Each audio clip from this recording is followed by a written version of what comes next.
AP నకిలీ liquor కేసులో నిందితుల కస్టడీ ముగిసింది. 5 రోజుల పాటు ప్రశ్నించిన ఎక్సైజ్ అధికారులు కీలక వివరాలు సేకరించినట్టు సమాచారం. ఇందుకు ఈ కేసులో కొత్తగా తెలుసుకున్న విషయాలేంటి? నకిలీ లిక్కర్ కేసులో 7 నిందితులకు కస్టడీ ముగిసింది. ఈ నెల 7వ తేదీ నుంచి 11 వరకు అధికారులు విచారణ జరిపారు. రవి, బాదల్ దాస్, ప్రదీప్ దాస్, శ్రీనివాస్ రెడ్డి, కళ్యాణ్, రమేష్ బాబు, అల్లా బక్షులను కస్టడీకి తీసుకుని ప్రశ్నించారు. కీలక అంశాలు రాబట్టే ప్రయత్నం చేశారు. కస్టడీ ముగిసిన తర్వాత వైద్య పరీక్షలు నిర్వహించి నిందితుల్ని కోర్టులో హాజరుపరిచారు. కేసులో A4గా ఉన్న రవి స్వస్థలం జగ్గయ్యపేట. ఆర్థిక ఇబ్బందుల కారణంగా హైదరాబాద్ వెళ్లిన రవి పాత పరిచయాలతో అద్దెపల్లి జనార్దన్తో కలిసి నకిలీ మద్యం తయారీకి సహకరించినట్లు తేలింది. జనార్దన్తో రవికి ఉన్న ఆర్థిక సంబంధాల మీద కూడా అధికారులు వివరాలు సేకరించారు. ఒరిస్సాకు చెందిన బాదల్ దాస్, ప్రదీప్ దాస్ ఇద్దరు కూడా నకిలీ మద్యం తయారీలో కార్మికులుగా పనిలో చేరినట్లు తెలిపారు. తమతో పాటు మరికొందరు ఒడిషా కార్మికులు కూడా ఉన్నట్లు ఒప్పుకున్నారు.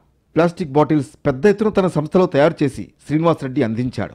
జనార్దన్కు సంబంధించిన శ్రీనివాస వైన్స్లో మేనేజర్గా పనిచేసిన కళ్యాణ్ మాత్రం అద్దెపల్లి జనార్దన్ చెబితేనే తాను నకిలీ మద్యాన్ని అక్కడ అమ్మినట్లు చెప్పాడు. ములకల చెరువులో వ్యవహారం బయటపడడంతో విదేశాల నుంచి అద్దెపల్లి జనార్దన్ తనకు ఫోన్ చేసి చెప్పగా నకిలీ మద్యం శ్రీనివాస్ వైన్స్లో పారబోసినట్లు విచారణలో అంగీకరించాడు. కల్తీ లిక్కర్ కేసులో కీలక వివరాలు సేకరించిన ఎక్సైజ్ అధికారులు తదుపరి చర్యలకు సిద్ధమవుతున్నారు.